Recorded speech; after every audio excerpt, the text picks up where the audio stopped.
Welcome to Fairy Tale Access, where the head fairy's quest is to prove that fairy tales do exist in actual time, rather than once upon a time.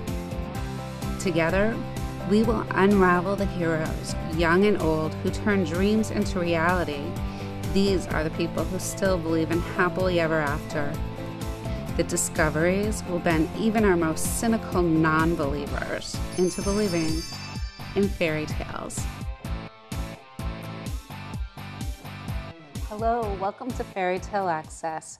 Today we're going to unravel and gain new awareness about individuals on the autism spectrum.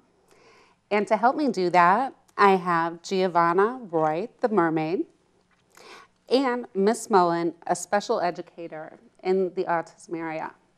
So to start, I'd like to start with Giovanna. Can you tell me why your mission as a mermaid is to bring attention to and create autism awareness? My mission is threefold. First, I want to join in Autism Awareness because not only do I myself have it, but it is a very prominent worldwide issue that needs to be solved, and we need to find the cure for it. It's very important. Secondly, I'm reaching out to people with autism, others like me, to remind them that it's all right to be different and that they can contribute to society. Thirdly, I want to reach out to all children, people with and without autism, to tell them basically that even though they're different, they're actually the same as everyone else? Basically, I think it's wonderful that there have been different anti-bullying groups. Mm-hmm. But I noticed there is another kind of bullying, a silent kind of bullying, and which I myself have experienced. Bullying can involve openly teasing someone, bringing attention to them in a negative way that makes them just feel horrible. And in some sad cases, some of these victims have, well, killed themselves for it. But with this silent type of bullying, when you make someone feel invisible, it can be just as hurtful. And I want to emphasize that to people, that that's unacceptable. Is that the way that you felt when you were in school, Giovanna? Did other children give you the silent treatment just because you might have been different, or you look at things differently? There were times like that. There were times when they would actually exclude me from the group. When they would say, oh, go over there, say we were playing a game, they would whisper in their ear the rules of the game. Basically, that they would do things to try and set me up and just treat me as if I were invisible or just socially inferior. So when you treat someone as if they were invisible, when you ostracize them like that, even if you're not openly making fun of them verbally or physically, it still can have as much damage. So what would you tell children about how they could treat people that are different from them? What could they do different? What I would do is ask them, just as a question for themselves, to make note of how many people they come across who have a difficulty in life. You can ask yourself, for example, how many blind people or people with a learning disability such as autism do you just openly hang out with? Do you make the time to connect with?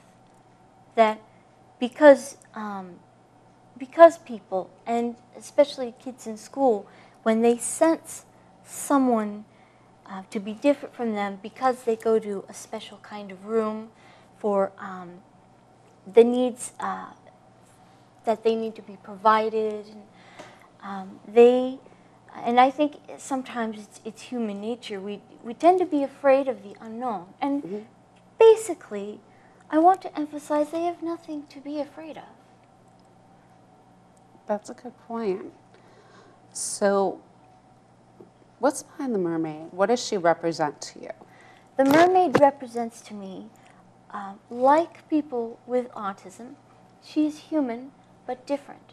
I use her as a visual metaphor for children to better understand that connection of being human but different, and that's perfectly fine. That's a great metaphor. So what types of activities does the mermaid before we get into more about the autism spectrum and specifics, I want to know a little bit more about your company because it's so interesting. So I checked your website and I saw that you make these beautiful crowns, and you did make mine for the Fairy Tale Festival, thank you. You're very welcome. And you also do swimming parties, is that true? Yes. This year I had launched a second phase of my business called Mermaid Encounters, where not only do I make crowns, but I hold birthday parties, special events, events to promote autism awareness and protection of sea life. My goal for the future is to continue with that, to possibly attend aquariums, to inform kids in a fun way about how to protect the sea. So I've had the opportunity to see Giovanna swim as a mermaid, and it is breathtaking. I can imagine. It's breathtaking. Do you have the crown on too at the same time, or is it a different crown? Yes, I wear a special, in this case, I was wearing a waterproof headband.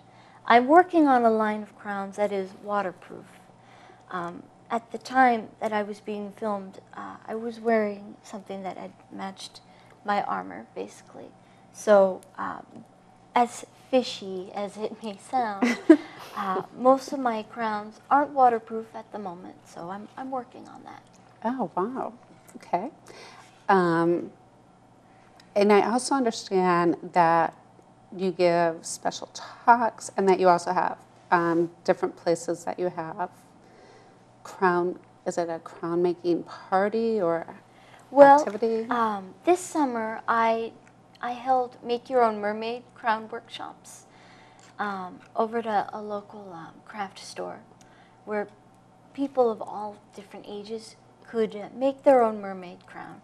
And though I was giving them some instruction, it's amazing to find the creativity. I encourage creativity and different ways of thinking.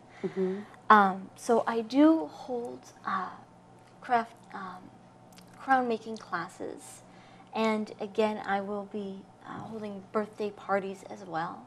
So I'm certainly working towards that for next summer and beyond.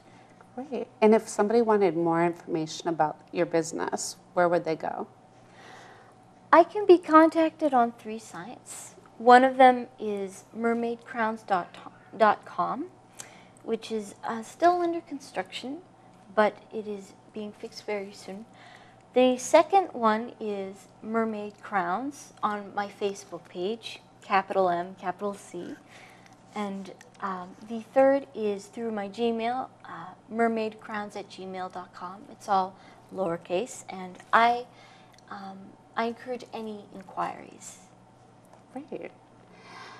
And now we're going to move in and talk more about autism. So, Ms. Mullen, could you explain to us what the autism spectrum disorder is? Sure. Autism is a pervasive developmental disorder, which basically means that it is a lifelong, significantly impacting disorder that is brain-based.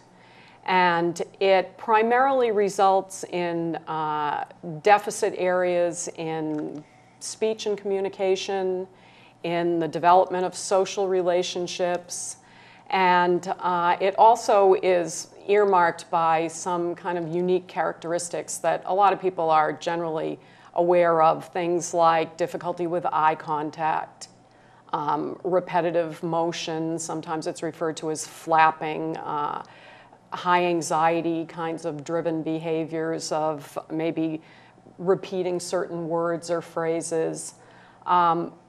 It's a lifelong condition, and it is something that has been classically misunderstood for many, many years. And it's referred to as the autism spectrum because sometimes when people hear the word autism, they make an assumption that people are impaired to such a degree that they're unable to communicate. But the reason that it's referred to as a spectrum is because that degree of autism is on one end, but on the other end are students and young adults like Giovanna who clearly do not have any difficulty communicating and who are bright and creative and just as engaged in the world as the rest of us. Okay, and with Asperger's syndrome, that's distinct from other types of autism, isn't it? Yeah, Asperger's is an interesting sort of subclass of autism because students who have Asperger's typically are average to above average IQ. They don't present as having speech delays as younger kids. In fact, sometimes they can appear to be rather precocious in their speech or advanced, if you will. However, they are impacted greatly in social communication. So understanding the rules and nuances of how to communicate are frequently a problem.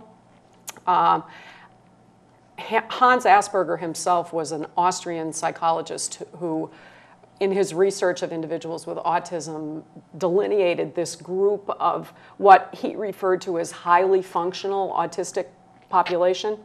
And most recently, there's been a lot of debate about whether or not there's a difference in term between high-functioning autism and Asperger's.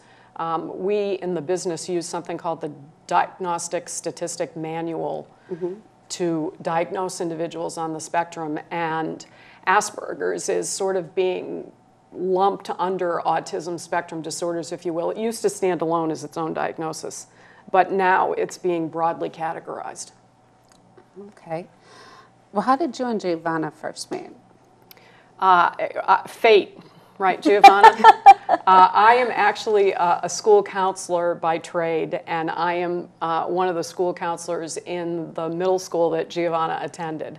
Okay. So I've known her personally since she was a baby because her older brothers were at school with us before she was. But I've known her professionally since she was about 10, I think. I think she was a 5th grader when she entered to us. And at first she was a student that needed services, and we did a lot of academic programming and developing program for her. But as she got older and took advantage of the services that were being offered to her, it became clear to me that she was far more than just a high-functioning woman on the autistic spectrum, but clearly a spokesperson for the breadth and depth and success that people on the spectrum can have. That's great. Well, what are some of the challenges that children on this spectrum face daily? Is it that, what is it about the social connection that's hard to understand? Is it the facial expressions? Is it the intonation of speech? What makes it harder? Well, it can be both of those. And in my case, it was hard to understand tone of voice. It was hard. I did have to work on eye contact, and it was a long process for me to be where I am now. Now, to plenty of people, especially because I'm higher on the spectrum, they might not sense at first that I have autism and Asperger's. And I think that's because I had come to a point where it seemed as if I was cured, but I wasn't really cured. I still have some difficulties, like at present, sometimes I can have a hard time with manipulative type of language.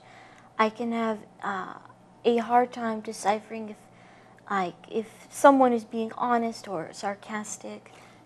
For example, it can be a combination of social skills and academic skills. Sometimes organization and can be a challenge for me. There are really different ways in which I've had some difficulty, though I have improved. Yeah, I think that what we have discovered is that there are basically two areas of concern when someone is on the spectrum. One is certainly the child themselves, and the kinds of services that they might need could include speech and language services to accomplish the kinds of things that Giovanna's talking about, you know, voice, tone, the meaning behind phraseology, the social use of language. Sometimes kids on the spectrum have sensory deficits, or they become overstimulated very easily by sensory input. I remember going through that. Yeah, and so sometimes they need to learn how to regulate themselves or read kind of the signals inside of themselves to avoid becoming over-emotional or overreactive. Sometimes they need occupational therapy so that they are learning about their body and space and time and how they fit in terms of their place in a classroom. But the child themselves is only the beginning of the equation. The people around them are equally as important, because misunderstanding students that have autism is just as much a challenge to them as the autism itself. And I think that misunderstanding, Giovanna's already sort of alluded to kids ignoring her or not including her in their play, not necessarily because they were trying to be mean, but because they didn't understand the disorder. Right. And so when she didn't react as they would have predicted that she would, then they didn't know how to react to her. And so a lot of what we do is educating both adults and students about what it means to have an autism spectrum disorder. And certainly we've had a great deal of success with that at school. And it, you know, my experience has been that very few students ever want to truly overtly be mean to each other. Right. But when they don't understand something or they're frightened by something, then that's where, you know, problems crop up. So we educate teachers and we educate students about autism to help them know how to respond to the people around them that are on the spectrum. And is that something you're working on in the school systems now, Giovanna, explaining the differences? Well, I have been working on that in high school. In college, as far as improving my skills, I do work on organizational skills. I still meet with someone to look over assignments just to assess how to complete things at a certain time. Because it's challenging for me to, especially when a lot of information is coming at me at once. It used to be the same with a lot of people around me for a while. But when a lot of information is given to me at once, I need some processing time to figure it out. So sometimes, so I have to really look at things and figure them out. And I've needed help with that in high school, definitely. Can I comment on your work that you've done with certainly. teachers? Oh, yes. Yeah, when Giovanna's now going to be a sophomore in college, so her accessibility to me as an Asperger educator has been sort of limited because she's away at school during the school year. Right. But while she was in high school, we did, for a period of years, for the 4 years that she was in high school, we did workshops with teachers.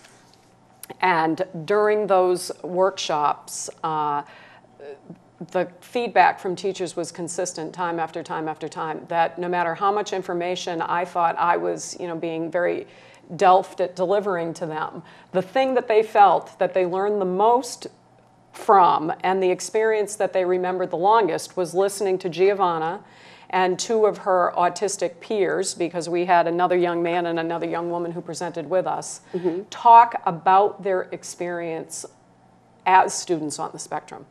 Because I think that they were able to both enlighten and also to sort of break through some of the myths that are out there about, you know, children with autism not caring about whether or not they have friends, or feeling that somehow or another, if you were autistic, a lot of people assume that that means that you've got some sort of cognitive impairment, which isn't always true. Right. And so Giovanna's broad spectrum. Yeah, Very, her very participation in these workshops was hugely advantageous to the teachers that she presented to.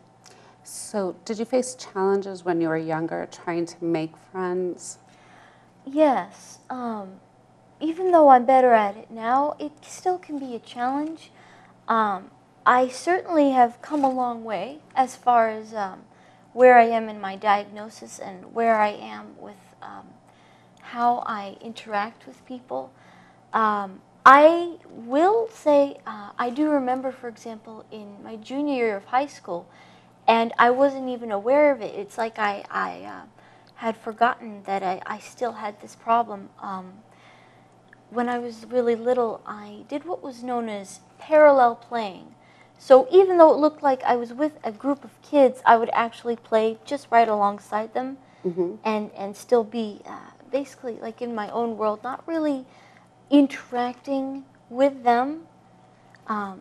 Sometimes that would happen in high school as well. Not because I didn't want to interact with people, but it was hard to, and I would be thinking a lot, and I had to be made aware of it.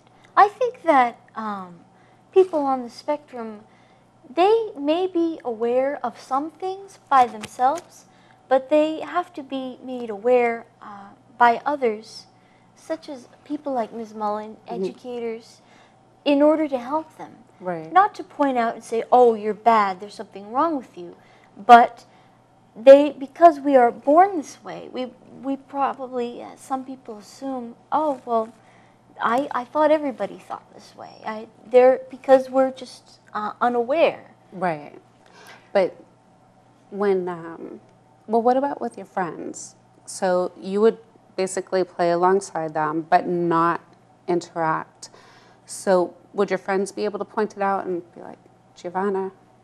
No, would they Not be? always. When No. when they were younger, they wouldn't always point it out. But although, actually, when I did get older, there weren't as many people just coming up to me to point it out. It was only once in a while that people would come to say hi. And I felt like I was the one who was coming more to people. And some of that may have been because I had paralleled, or I had over-explained something in what I was saying, some things that I wasn't aware of, and they had avoided but didn't warn me. I would only have one case every once in a while. It's a little bit like living in a foreign country where people are speaking a language that you don't understand. What Giovanna is referring to is the need for direct instruction. 75% of what we know as people, we learn through what we call incidental learning. Right. And that is, you see things around you happening and you learn what normal is. For kids on the spectrum, a lot of those things that typical students pick up just through observation, we have to directly instruct them. Okay, so here's how you start a conversation. Here's how you should behave towards someone who has had a bad thing happen to them. Here's how you should behave towards someone who has just had some terrific thing happen to them. Right. And the blessing in Giovanna's case is that she was so receptive to the help that was being offered that her progress was really quite remarkable. So is it better to get help as young as possible, like early intervention? As young as possible. The federal law says that public schools are responsible for educating children between the ages of 3 and 21. Okay. So autism diagnoses are getting younger and younger for any number of reasons. One being the fact that there has been a campaign to have pediatricians evaluating for the potential for autism and educating parents about what kind of developmental milestones they should be looking for. And also because as parents become more and more aware of the services that are out there and the fact that they can access them at age 3, Right. it's a lot easier to teach children how to do something when they have not experienced failure than it is to have them experience failure year after year and then have to undo some maladaptive behaviors. So yes, in a word, the earlier the better. Okay. Greetings, bipeds. By that I mean all you creatures splashing around on 2 feet instead of 2 fins. I'm Mermaid Giovanna of Mermaid Crowns. As you can see, I'm a person, but different. And I'm speaking out for autism awareness. That's why I'm a-wearing this tail. There are all kinds of fish in the sea. I guess you could call me an Asp fish, because I have Asperger's syndrome, a form of autism. Did you know 1 in 88 children in the U.S. has autism? And the numbers keep growing. Experts are trying to find out why, but it's a puzzle. That's why some of my scales are puzzle pieces. And here's another puzzle. What do fish and people have in common? That's right. You can catch them both in schools. If you're autistic like me, you know that people's school can feel like the school of hard knocks. You know what I'm saying? Kids leave us alone because they don't understand us.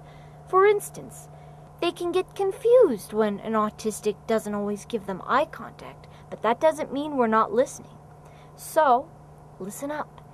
If you see someone who is autism, get to know them. Ignoring us makes us feel invisible, but nobody likes to be stared at. So, be aware, but please don't stare. And remember, it's okay to be different. All the fish in the sea have something to contribute. We're not just autistic. We're awesome-tistic.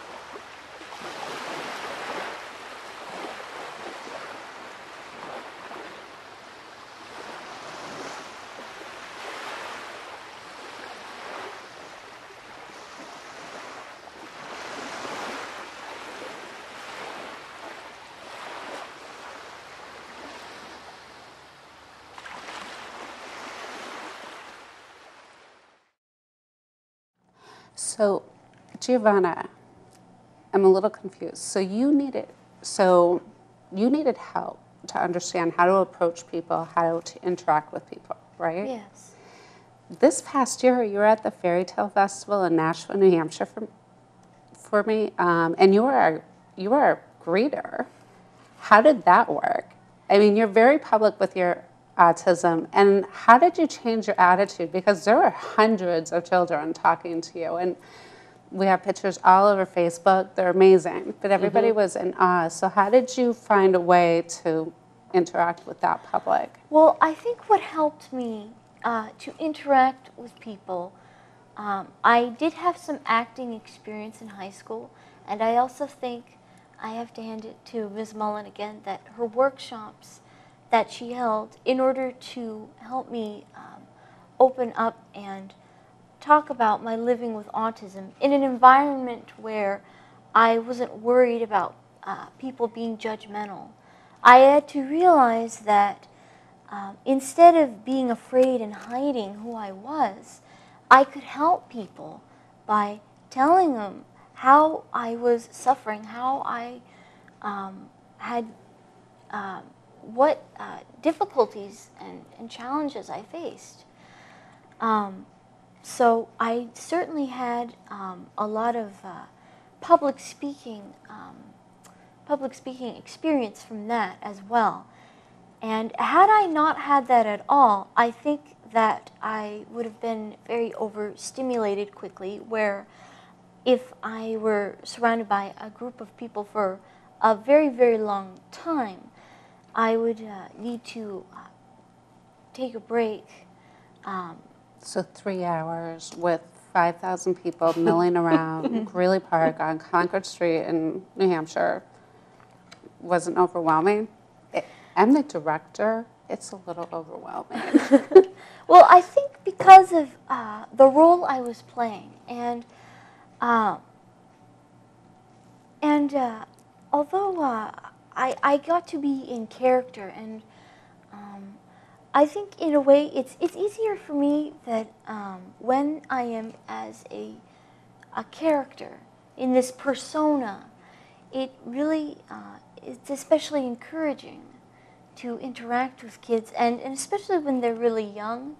They aren't looking for as much as someone who is older, so they might not be as judgmental, or I think even without autism, they would just be just fascinated to figure out, oh, what if something's up, you know?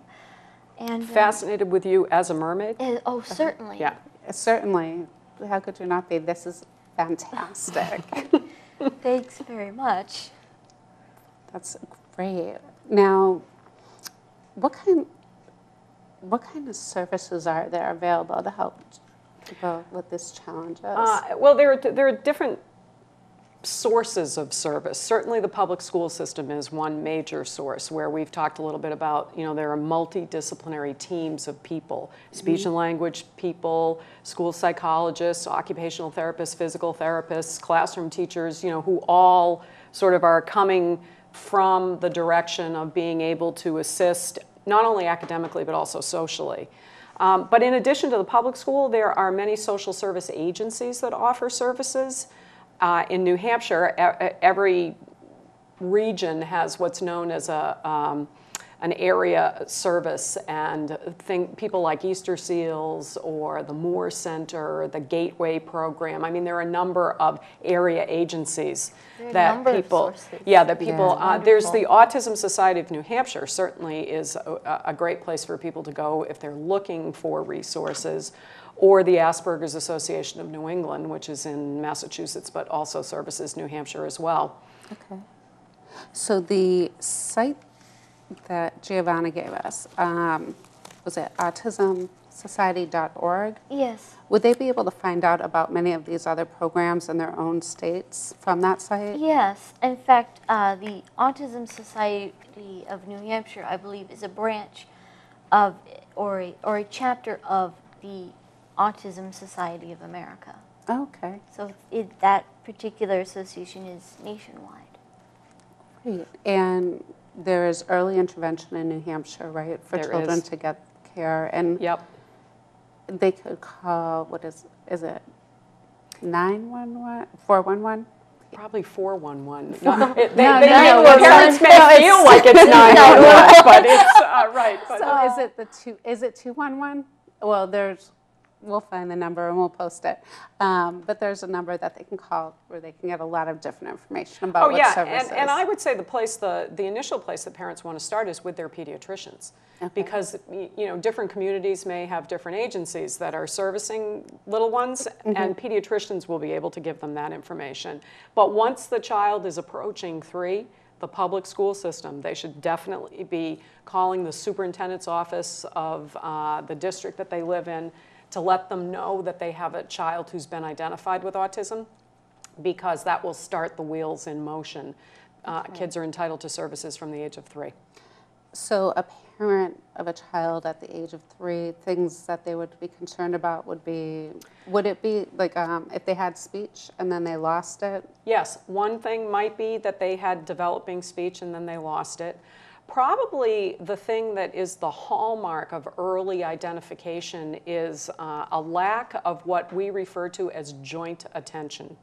And you'll know what that is, Denise, as soon as I say that when you have a little one, a toddler, there comes a certain point in time in their interaction with family members where they want to direct your attention to what they're seeing and what they're doing. It's their first attempts at engaging you in a conversation, Right. even before they have speech. You know, taking you by the hand and bringing you over to look at something or bringing something to you to look at. Kids on the spectrum don't do that. They don't. They don't. The lack of what we refer to as joint attention is a identifying benchmark. That lack of social reciprocity or interest in communicating what they're experiencing to you is oftentimes one of the first signs or symbols. So is structure and order, having everything consistent, really important to these children? To some, I mean, like typical children, each autistic child is different. Right. But I think that because one of the things that kids on the spectrum have difficulty with is learning accidentally or through observation, then I think predictability it brings a sense of comfort. There's sort of relief in knowing how things work, how they operate, what the rules are. Following rules is pretty important to people that are on the spectrum. These are not kids at school that are rule breakers. These are kids that want to operate within the rules because if they can predict the outcome, they feel a whole lot safer. Right, because it's harder to, I've certainly felt that way a lot of my life. I felt that it was a comfort to have that structure. I even remember in kindergarten, I had an assistant in the room who would show me this notebook and say, the steps to a typical day, like, you know, first step, put your backpack away. Second, you know, take your lunch, whatever it would be. That I think a lot of younger children might just know automatically or get a feel, oh, it's this time, it's that time, or I didn't. Sometimes there would be times, like during playtime, I wasn't exactly sure what to do. So, being given that instruction about that time frame, I think is very helpful. Again, it brings a sense of order and overall of safety, because I especially feel this way, that I think, and maybe you have mentioned this, Ms. Mullen, I think plenty of people on the spectrum, they don't like surprises. They don't they don't like that unpredictability, and because they're caught in a situation of feeling like you don't know how to do react, right? And know how to Right. react. Okay. And so what type of supports would help somebody transitioning from high school? Are these children able to become independent and go to college? Yeah, I mean, I believe, and of course I'm a biased presenter because I have a passion about Asperger's and autism. I certainly believe that with supports in place that young adults on the spectrum can be very successful. As I mentioned, Giovanna's going to be a sophomore at Colby Sawyer College in the fall. She had a very successful freshman year because she knew herself what she needed going into it.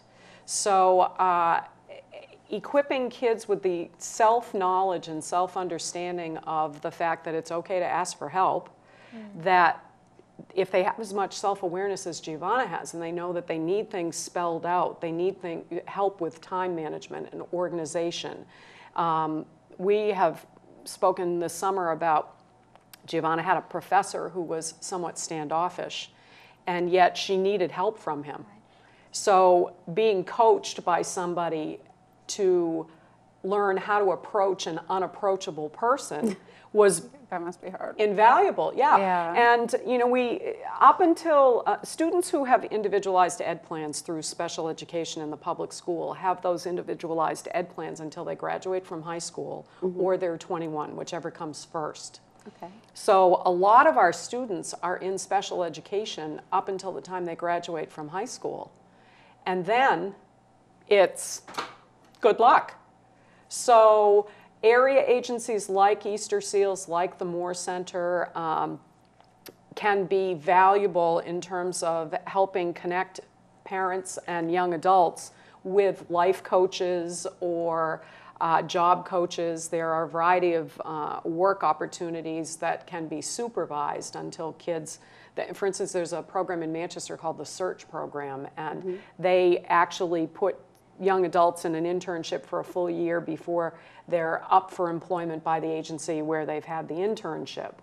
But this rehearsal aspect, being able to help young adults on the spectrum rehearse what they're going to have to do in the job situation or in the workplace, is huge. It's huge. And unfortunately, federal monies get cut, state budgets get cut, and right now in the state of New Hampshire, we're looking at that. We're looking at what kinds of cuts have been made to individuals with developmental delays, because the reality is that if you cut the money from the program that's going to teach them how to go out and become independent wage earners, then you're going to end up paying that money through taxes for social services to support these people as adults. Exactly.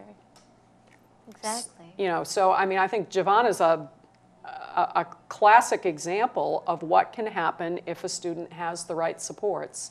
When she went, and you made Dean's List, right? yes, Yes. Congratulations. Thank you very much.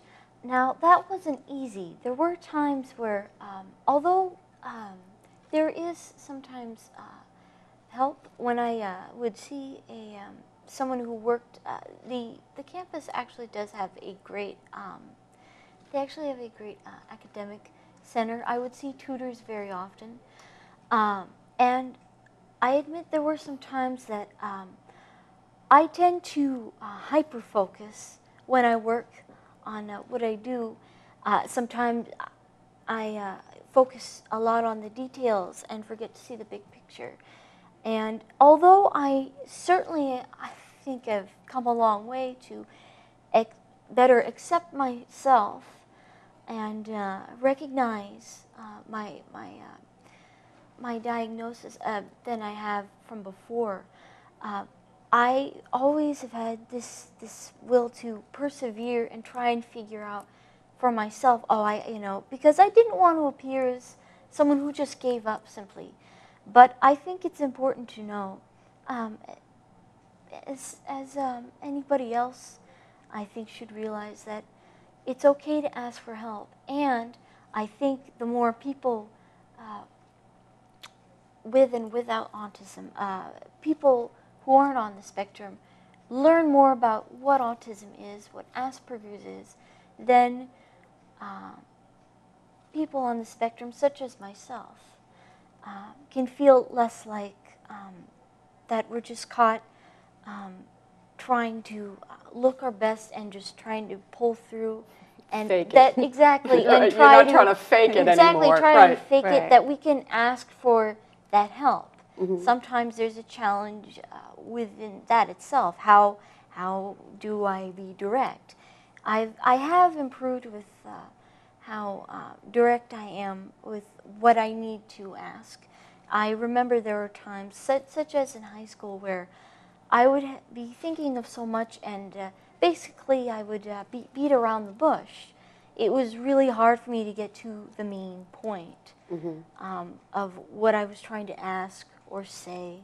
So what kind of things helped you in college with this? Because it must have been hard to focus on the lectures for, 2 or 3 hours or longer. Well, what had helped me with this was using a recording device. There's plenty of technology now that has proved helpful to some people. I got to use basically what was like a pen and recorder in one, so I could refer to notes on my laptop.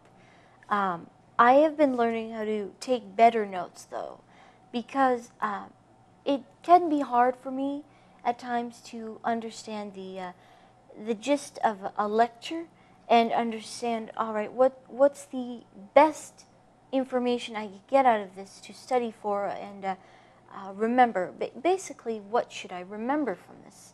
Because it's a lot of information coming to me at once, and I'm sure that, again, I know different people on the spectrum, they're different, but I'm sure. How did you go about accessing those tutors, Giovanna? Well, I was first introduced to them at the beginning of the year. They were actually down on the campus's library in this case. So I would actually see a woman who had worked with, they call it access resources now. I would see her once to twice a week to review a semester-long schedule. And that helped me organize the gist of what was due soon. It helped me visually, and it provided a way for me to basically plan and see my semester overall. So it wasn't as overwhelming because although I can think in my head, oh, well, what do I have to do right now? When it's a lot to do, especially with homework, I can have a hard time figuring out what needs to be done first. And there were times, sometimes in college, but before in high school and in middle school, I would be up very late just finishing homework assignments that were probably simpler for students who weren't on the spectrum, because I had a harder time focusing and trying to analyze just how to get something done. I basically had I basically had to figure out a procedure that would work best for me. It was hard for me to just do so and figure it out right away.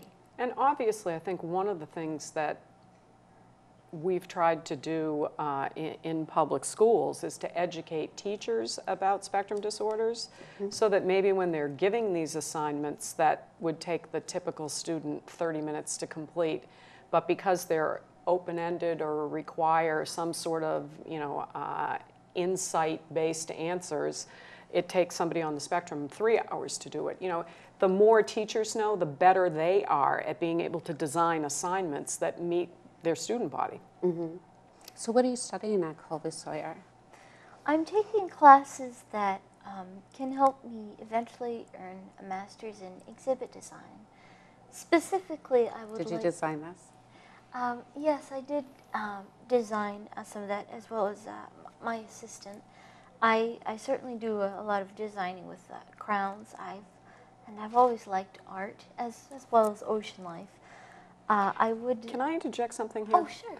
One thing that I think that is remarkable and important in Giovanna's situation is the fact that one of the characteristics of kids on the spectrum is that many of them have what are referred to as restricted interest areas. In other words, they're hyper-focused on a particular thing. In Giovanna's case, it was underwater life. Yes. as a little kid, dolphins, sea life. I remember telling a girl like over and over about sharks one time, and Mom took me aside after a moment just to give me a little hint. Well, I have to just basically wrap it up. When she wasn't quite as interested in the dorsal fin as you were, right? Yes. Right. I think people with Asperger's, and myself included, and I'm sure you would know this as well, that one of the symptoms that you can find someone, especially with Asperger's, is that hyper focusing on a special interest and saying so much about your passion over and over. It's like you're just this expert, Right. and to a point where plenty of people with you wouldn't be as interested, or they would think, oh wow, he or she's really being redundant, So if your interest is marine life, and I have a test coming up, you're the person to go to get the details. You bet. And if you're an Asperger's educator, what you want to highlight is the fact that Giovanna has taken her special interest, and she's now focusing on how to make a career out of it. First it's the mermaid crown business and the birthday parties and whatnot. But ultimately, the best thing that we can teach any student is to do what they love. Right. I think you're a perfect role model for any student, Giovanna. I mean, and we're going to insert your public service announcement about autism immediately following this piece. And by the way, she has dedicated it to you. Well, I've learned as much from Giovanna as Giovanna has ever learned from me. Trust me, I feel indebted to her for being as open and willing to share her experience with me. Absolutely. I think it's incredible that you're speaking out publicly and letting other people know how you feel, because I think that people in your situation probably feel alone a lot of the time, and they might feel like nobody else understands or feels the same way that they do. So I think by you speaking out, you help open a lot of doors so they can look at it and they can take their interest and they can further it, to form their careers. But I also think you help a lot of children, all different ages, just, they're in awe of you. This is fantastic. Well, thank and you you're very much. so sweet. The way she talks to children, and at the Fairy Tale Festival, they were spraying her fin because they were very afraid she was going to dry out. How adorable is that? It was awesome. But I keep hearing stories about how wonderful you were. So it's amazing. And I really appreciate what you do and for sharing your story with us for today. And I hope that this interview will help get the word out. And we'd love to hear from you again, especially because you're going to be at the Fairy Tale Festival this year. Great. And I thank you very much for supporting my cause. Absolutely. And I'm happy to be at the next Fairy Tale Festival. No, it's going to be exciting. And she's going to give part of her message out, and she has a story ready for children, right? You have a story ready for children this summer, and you're going to give part of your message out about autism awareness at the event? Yes, actually. I do plan to perform for next summer and certainly emphasize my cause for autism awareness, of being human but different. Basically, what I would like to tell people, both on the spectrum and those who are not on the spectrum, that we are not just autistic. We're awesome-tistic. I agree. Well, thank you both Oh, very you're much welcome. for being here. You're welcome. Thank you Ms. for Mullet, having and us. you're in the Bedford School I District? am. I'm at the Ross A. Lurgio Middle School in Bedford, New Hampshire. And if somebody wanted to get a hold of you, if they had questions as educators or parents, could they email you? Oh, absolutely, absolutely. You can email me directly at mullins@sau25.net. Or, barring remembering that email address, if you go to the Bedford School District website and go to the middle school, I can be contacted through that as well. Fantastic. And Giovanna, if we want to contact you or somebody wants to book a swimming party, which would have been so exciting when I was a little girl to have a mermaid. To have a mermaid at your birthday party? No. Or if they want to find out about what craft stores you're offering classes at and what areas, where can they contact you again for that type of information? Well, again, they can contact me at mermaidcrowns.com. My other website is Mermaid Crowns. It's at Facebook, so capital M, capital C, spaces, and the other source, again, and I encourage all inquiries. I welcome any questions at mermaidcrowns@gmail.com. Okay. Well, thank you again for joining us. You're welcome. And thank you. We hope you enjoyed this hour of Fairy Tale Access. And we hope that you gained a new awareness